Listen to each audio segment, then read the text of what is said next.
Mr. Speaker, 17.4 million voted to leave the European Union in the referendum, and 16 million voted to remain.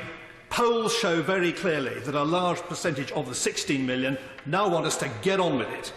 And if we do not, there will be catastrophic damage to the confidence in the integrity of all of us and the UK political establishment. So we must progress, taking back control to our democratic institutions, of our laws, our borders and our money. Our 494 members voted in February for Article 50, and we will exit at midnight on March the 29th, 2019. So what we are debating today is an absolutely crucial stage in this process, because Article 50 requires, quote, any member state may decide to withdraw from the Union in accordance with its own institutional requirements. That requires us to repeal the European Communities Act 1972. And as far as I'm concerned, good riddance to it. We will be a better country without that act. And we've seen a strange mixture today of Project Fear morphing into Project Humbug. I had the pleasure and the honour to be on the European Scrutiny Committee for several years, and I remember very clearly being shocked as a junior member, piles of papers coming through which impose burdens on our citizens which we could not debate and we could not amend. One day, a couple of Labour members were ill, a Lib Dem member got stuck in the lift, and a most pernicious measure affecting the dairy industry in my constituency, we voted to be debated on the floor of this House. We couldn't have amended it, we could at least have debated it, and the Right Honourable Lady, the member for Derby South, stood up in business questions and cancelled that debate. That will stop. From now on, we will have the power to debate these measures. We will not impose law on our benighted citizens, which we have not debated.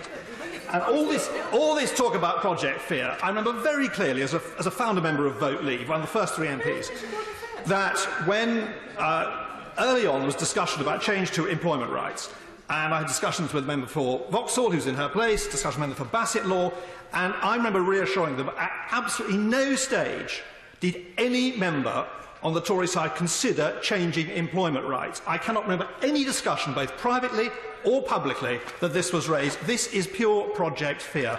Employment rights will be brought back into control of democratic elected politicians in this House. There have been, I thought the opposition spokesman made a very interesting case, taking the very worst case, and I do hope that the government will listen to concerns of how some of the so-called Henry VIII clauses might be amended, and I would suggest judiciously that Clause 7, Subclause 7, brings in a sunset clause of 2 years, and I thought more judicious use of sunset clauses might be valid. But we must press on, because we need smooth transfer of power. In agriculture, according to EU Lex, there are 3,055 measures. In fisheries, there are 786 in my previous responsibilities, and they'd say there are 20,319. Businesses need to have smooth continuity. And some years ago, I looked at this issue, having had a private member's bill on the disapplication of EU law, and I looked at the history. There are many historical precedents. Not time as the clock ticks away. The colonies of Virginia, Delaware, Pennsylvania, New York, North Carolina, Massachusetts all took the then English and Welsh common law into their corpus of law. When Australia, New Zealand left our jurisdiction, they also did it. I thought India, very interestingly, in 1947 did exactly the same, and they are still amending their law.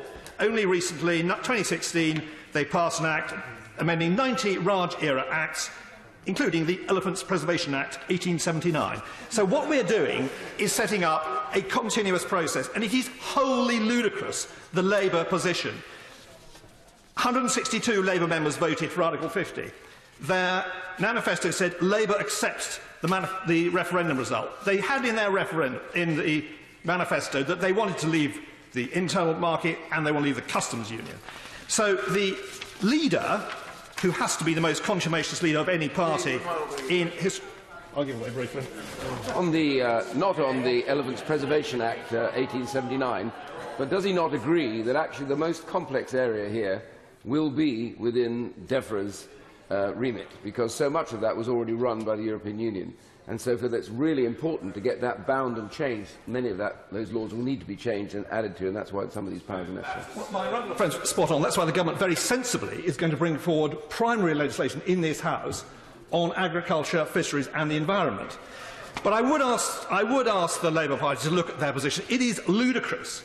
They have a leader who has rebelled against his party 617 times. He has to be the most contumacious leader in political history in this country. They had this in their manifesto. They voted for Article 50. The sensible measure now is for the Labour Party to vote for second reading and then to see reasoned amendments put through in the committee stage.